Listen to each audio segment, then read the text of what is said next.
MrYorkieLoverFitness.com. Ladies and gentlemen, the first man to build 21-inch biceps, drug-free. My friends, it made me very sad when I read that brilliant actor Seymour Hoffman committed suicide. And I said, boy, it's a shame. Now, I know you're going to holler, no, he had overdose, because you don't think. There's two types of suicide, my friends. There's intentional and unintentional. These people like Whitney Houston, Janis Joplin, Jimi Hendrix, Morrison, all these people knew very well that they could die from those drugs. They were escaping from life. Unintentional suicide. Not overdose, like it's a casual thing, like you drank too much wine. He was escaping from life, and there's no answer. There's no answer to it. Now they're trying to track down the people that sold him the drugs. In other words, if they weren't around to sell him the drugs, he'd be alive. You think he's been addicted for most of his life. 20 years he was addicted. Now the point simply is, they're now focusing the goal to waste taxpayer money, focusing on who sold it to him. In other words, like, he would be alive if they didn't sell it to him.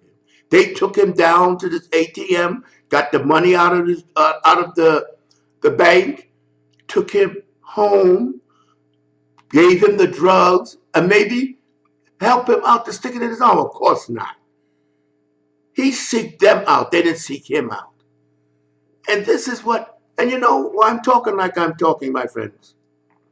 Because I have personal experience with this. My son literally died from heroin, cocaine, whatever addiction. And I tried hard. See, that's why I get so annoyed. Here are people that reach heights in their lives that other people fantasize about, dream about, but they cannot handle life. For some reason, they cannot handle life. They want to escape from life by going into a stupor. There's nothing we can do about it. We haven't learned, and I'll tell you something. I was born out of wedlock. My mother raised me. My mother was almost a child. She wasn't even a teenager when I was born. I was born when I was 15, when she was 15. The man that impregnated her, I never saw him, don't know who he is. But you know something? I didn't sit around moaning and groaning, I wish I had a father.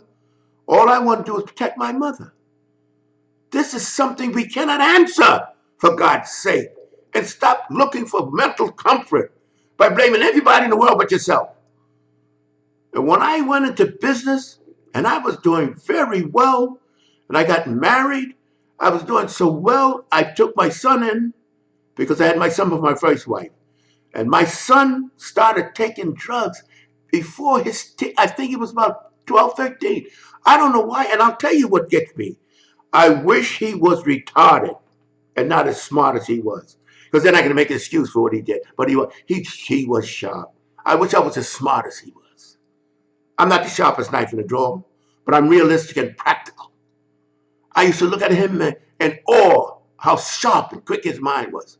But for some reason, he wanted to take drugs. I don't know what it did in my dying day. But you know one thing? I'm not one of these kind that's going to moan and groan. The problem is never, if you do all you can do, the problem is the person.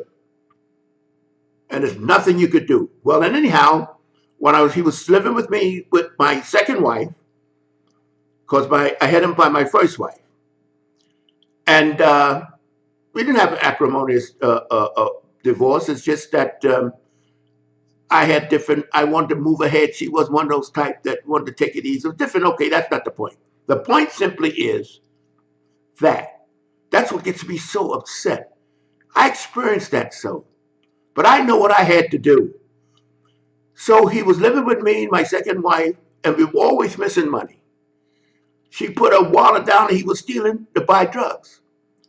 So I said, I cannot tolerate this. I told his mother, my second wife was his mother, I said, he's going to have to move back with you because I cannot trust him.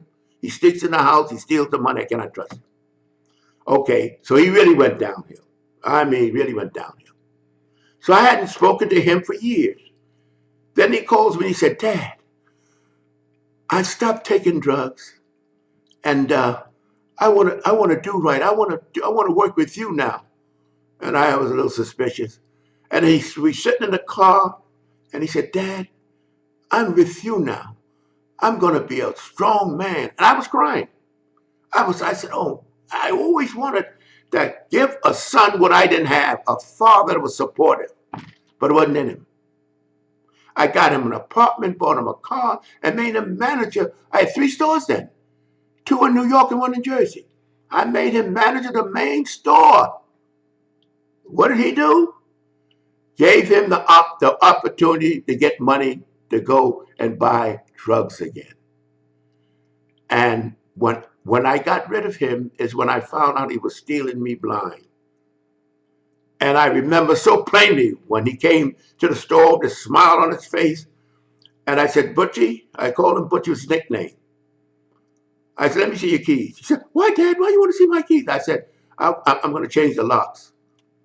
When he gave me the keys, I said, now here, don't you ever, ever, I want to lay eyes on you again in life. That was it. There was no hope for him. I was semi-crushed, but knowing, believe me, I don't play games. You're responsible for your actions. I don't tell me that your mother was bad or this was that. You're responsible for your decisions.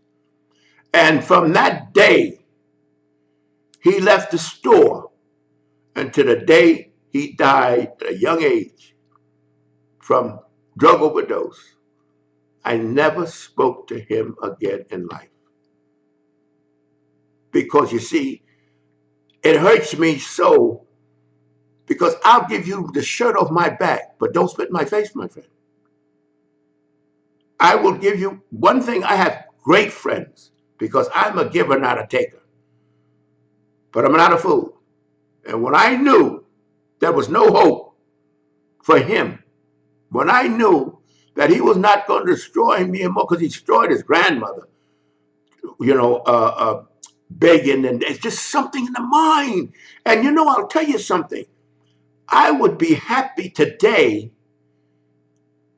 if I'd rather him been retarded so I can make an excuse.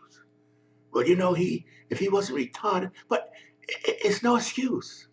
Even retarded, you make a decision. Now, what a brilliant actor. But look at these people that are overdosing and killing themselves. And you say, you cannot measure it. It's incomprehensible if you try to look at it on a rational basis. These people reach heights of fame and money that 99% of us never even dream of. And yet it's not enough. It's something they got to escape from it. There's no answer. And I resent so much. Everybody's trying to find a reason other than Seymour Hoffman. It was something in this man's mind. His friend you can't help a dope addict when the only thing he wants is to get high and escape. What are you going to destroy yourself in the effort? It's a bottomless effort. It's an effort that wasted. They have to decide.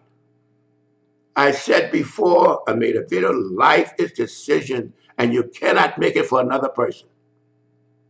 So, I'm not telling you this because I'm down on, I experienced it with my son. And I knew that he wasn't going to destroy me psychologically with his total disregard for nothing but escaping in drugs. And up until the day I fired him from my store as manager, to the day he died, I never spoke to him, never went to his funeral, nothing. Now, you could sit there and say, moan and groan. I don't do that. I don't fool myself. I'm not a comfort thinker. I don't think make me feel good. I face life no matter how painful it is. I'll tell you something about facing life. It's for the moment. When you run from life, you're running forever. That's why these people take the drugs, because they were running from life. If you face life, they wouldn't be escaping with drugs. That's my take, my friends. And I know a lot of you bleeding hearts going to say, oh, what a mean man. Well, you bleed all you want. You know, I just cannot accept this blaming other people for their decisions. Blaming other people for their decisions. Seymour Hoffman did what he wanted to do. Putting that needle in his arm was more important than not putting it in his arm. Now they've taken all taxpayers' money now to find the people that sold it to him. Can you imagine? They're the culprits. Well, in any case, my friends, I did my ranting, and to be continued. Wait a minute. Before you click away, I want you to subscribe, like, comment, hell, even dislike if you want to. At least do something before you get out of here.